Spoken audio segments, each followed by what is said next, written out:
여러분은 현재 어디에 투자하고 계시나요? 투자는 일반적으로 돈, 시간, 에너지 등의 자원을 어떤 목적을 위해 투입하여 미래에 이로운 결과를 얻으려는 행위를 말합니다. 우리는 건강한 식습관을 유지하고 올바른 식품을 선택함으로써 우리의 건강과 행복을 투자한다고 볼 수 있을 텐데요.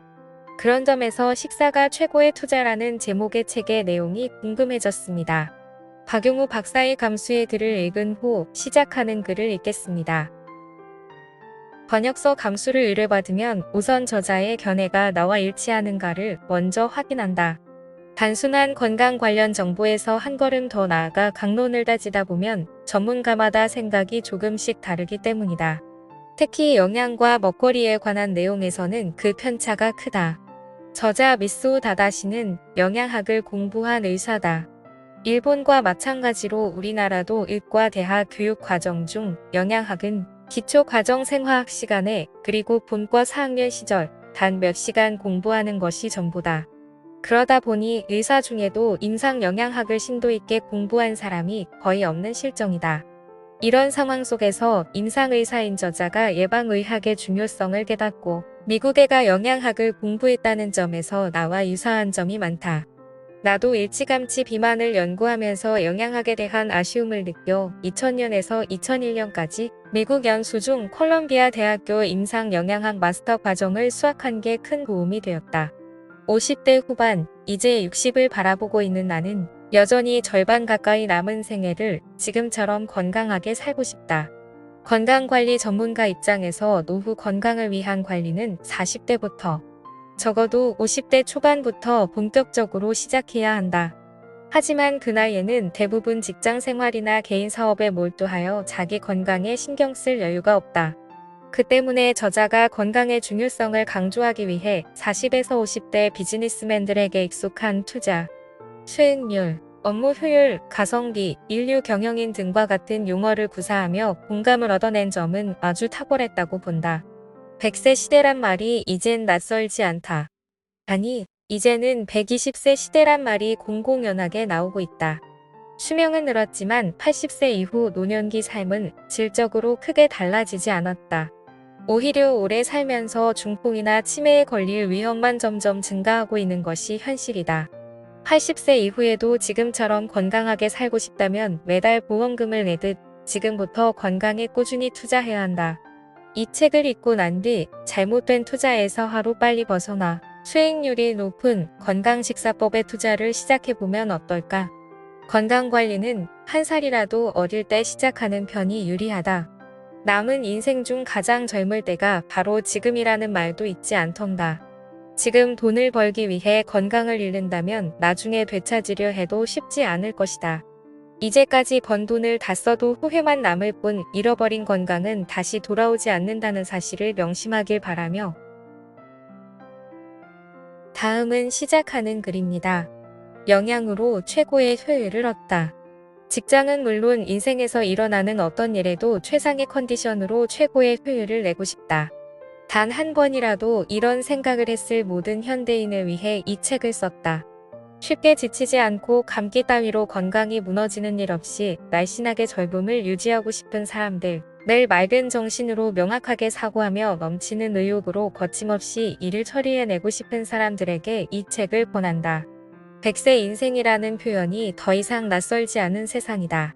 우리는 길어진 수명만큼 더 많은 시간과 경험치를 얻었지만 그에 못지않은 커다란 불안을 끌어안게 되었다. 돈이나 외로움처럼 저마다 다른 이유로 불안해하기도 하고 건강 같은 공통의 불안 요소를 공유하기도 한다.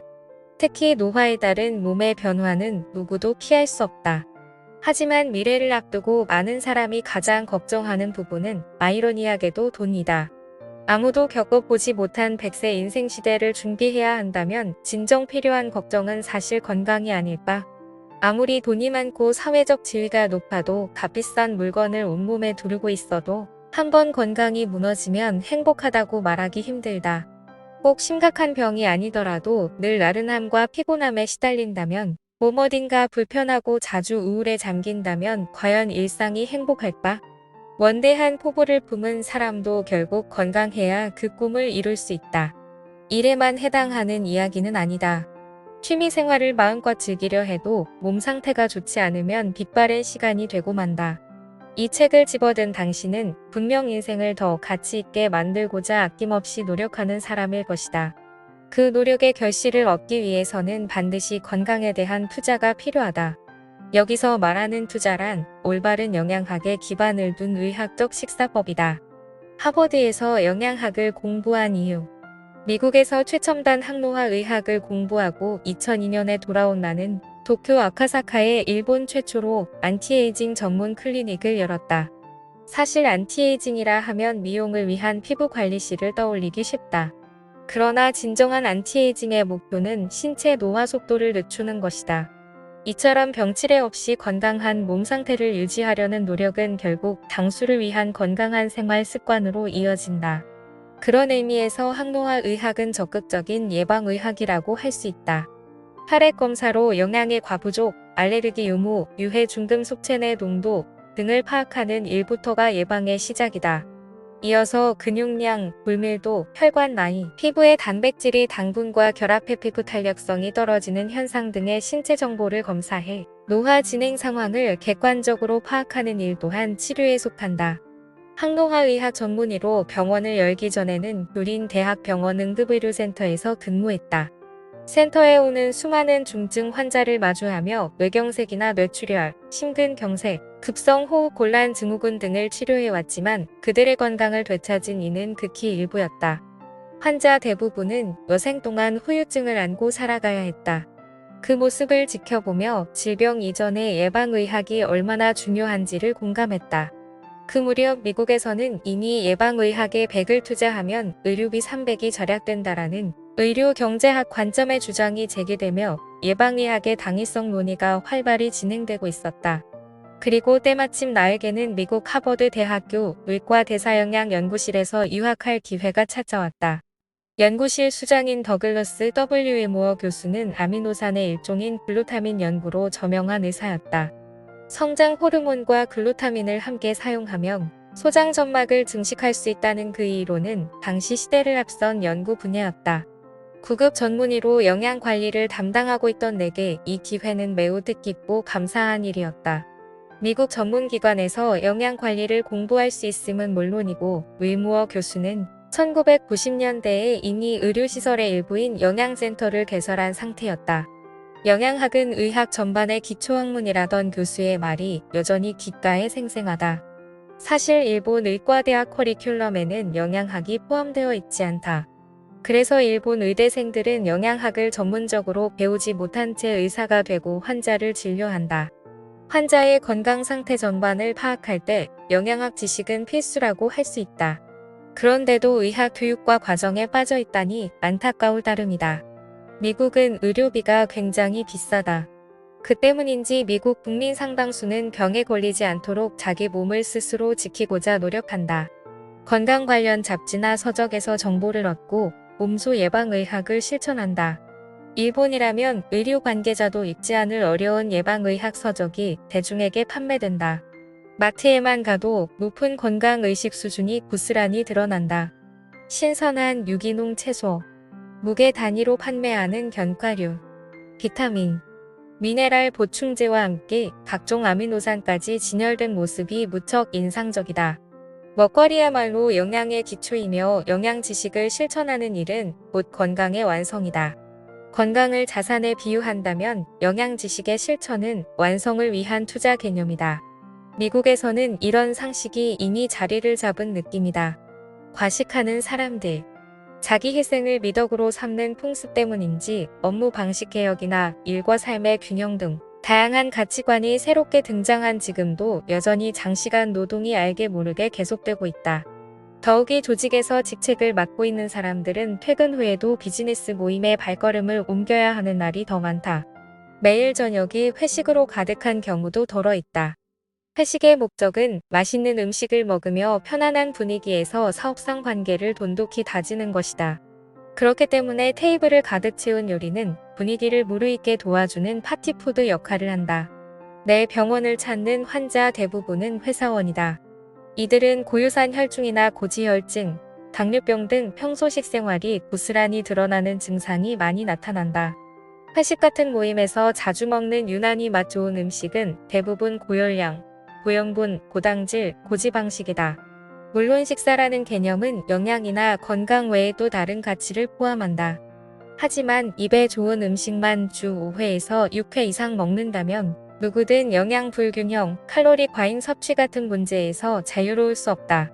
아무래도 회식 자리에는 술이 빠지지 않는다. 서로 잔을 채우며 친목을 도모하는 자리인 만큼 주량에 맞춰 적당히 마시거나 속도를 조절하는 일이 쉽지 않다. 두세 시간 동안 이어지는 회식 자리에서는 자기도 모르는 새, 쉴 새 없이 먹고 마시게 된다. 더욱이 술에 취한 상태에서는 적당한 양을 가늠하기 어렵다. 결국 과음, 과식으로 위와 장 상태가 망가지기 일쑤다. 잔뜩 마시고 배불리 먹고 난 뒤에 감각을 떠올려 보자. 몸이 무겁고 답답하다. 움직이기 귀찮고 아무것도 하기 싫다. 그냥 자고만 싶다. 깊이 들지 못하고 자꾸 깬다. 다음 날에도 위장 상태가 좋지 않고 답답한 느낌이 든다. 이 밖에도 다양한 증상이 나타날 수 있다. 이런 몸 상태로 인생에서 최고의 성과를 이루기란 절대 불가능하다. 업무 효율은 식사로 결정된다. 내원 환자 중에는 경영자도 많다. 이들 대부분은 자신의 건강 상태가 회사 경영에 미치는 영향을 분명히 알고 있다. 건강관리도 경영처럼 객관적 데이터를 기반으로 이루어져야 한다고 생각한다. 병에 걸리지 않는 게 오히려 남는 장사죠. 라고 말한 경영자도 있었다. 비즈니스 세계에서는 흔히 경영자가 앞장서 모범을 보인다는 솔선수범 정신이 통용된다. 이는 병이 무서워 두려워하기보다 그 상황을 대비해 미리 방법을 찾는 편이 더 현명하다는 것을 알려주는 처세 중 하나다. 20년쯤 전만 해도 뚱뚱한 사람은 자기 관리를 못하는 사람이라는 인식이 강했다. 그만큼 비만인 사람은 비즈니스 세계에서 인정받기 쉽지 않았다. 어느 시대든 마찬가지다. 식습관은 일을 잘하는 사람인지 아닌지를 나누는 지표가 되기 쉽다. 건강에 나쁜 음식이 인생의 가성비를 낮춘다. 이 책을 선택한 독자라면 그저 흔한 건강 유지를 목표로 삼지는 않을 것이다. 의욕이 넘치는 나날을 보내고 최고 생산성을 높여 투자 비용 대비 효과, 이른바 인생의 가성비를 최대화하는 몸 상태를 얻고 싶을 것이다. 그렇다면 지금 당장 익숙한 사고방식을 바꿔야 한다. 이제껏 물들어 있던 나쁜 식습관을 되돌아봐야 한다. 매일 최선을 다해 일하는데 먹는 것 정도는 신경 쓰지 않고 즐기고 싶다. 먹고 싶은 그 순간에 마음껏 먹고 싶다. 맛있게 먹고 마시며 스트레스를 풀고 싶다. 이렇게 생각하는 사람들도 물론 이해는 간다. 먹는 데서 즐거움을 찾는 게 나쁘다는 뜻도 아니다. 그러나 먹는 즐거움만 추구하는 식사가 매일 이어진다면 이야기는 달라진다. 물론 좋아하는 음식을 마음껏 먹는 일이 자유롭고 매력적인 일처럼 느껴질 수 있다. 하지만 우리 몸이 흡수하는 영양에 불균형이 생긴다는 사실은 부정할 수 없다. 영양의 치우침이 몸에 긍정적으로 작용한다면 더할 나위 없이 좋겠지만 아쉽게도 그런 일은 거의 없다. 장기간 영양 불균형이 이어지면 결국 생활습관병을 불러온다. 상태가 심해지면 결국 응급의료의 도움이 필요하다. 건강하지 않아도 의욕 넘치는 나날을 보낼 수 있다고 생각하는가? 그런 상태로는 결코 최상의 컨디션을 기대하기 어렵다. 인생의 가성비가 최악으로 떨어진 뒤에 건강에 대한 투자를 떠올리면 그때는 이미 늦다. 균형 잡힌 식사로 건강 자산을 쌓는다. 막상 영양 최적화의 첫걸음을 내디디려 해도 어떤 정보를 어디서 어떻게 얻어야 할지 망설여진다. 어떤 정보가 신빙성이 있는지, 자신에게 필요한 정보가 무엇인지, 어떤 것을 해야 하고 어떤 것을 피해야 할지. 영양의학이 아직 발전 단계에 있는 일본에서는 이러한 질문에 적합한 답을 줄 만한 사람이나 기관이 흔치 않다. 그래서 이 책을 썼다. 지금까지 공부하며 얻은 영양학 지식과 최신 과학 자료를 모두 담았다. 특히 노화에 대처하는 항노화 의료의 올바른 지식과 전문성을 바탕으로 인생 최고 효율을 만들어내는 식사법을 소개했다. 여태껏 즐겨왔던 익숙한 식습관을 모조리 바꿔야 할지도 모른다. 아쉽기도 하고 망설여지기도 할 것이다. 그럴 때는 이 책을 처음 집어들었을 때의 마음을 떠올리자. 모든 노력은 건강 자산이 되어 인생의 가성비를 극대화하는 몸 상태, 즉 최대 이익을 얻기 위한 투자임을 기억하자. 반드시 목표에 이르리라는 신념을 품고 이 책의 여정에 끝까지 동참해 주길 바란다. 더 자세한 내용이 궁금하시면 직접 읽어보시기 바랍니다. 오늘도 내일도 건강한 하루 되세요. 건강 리포터였습니다.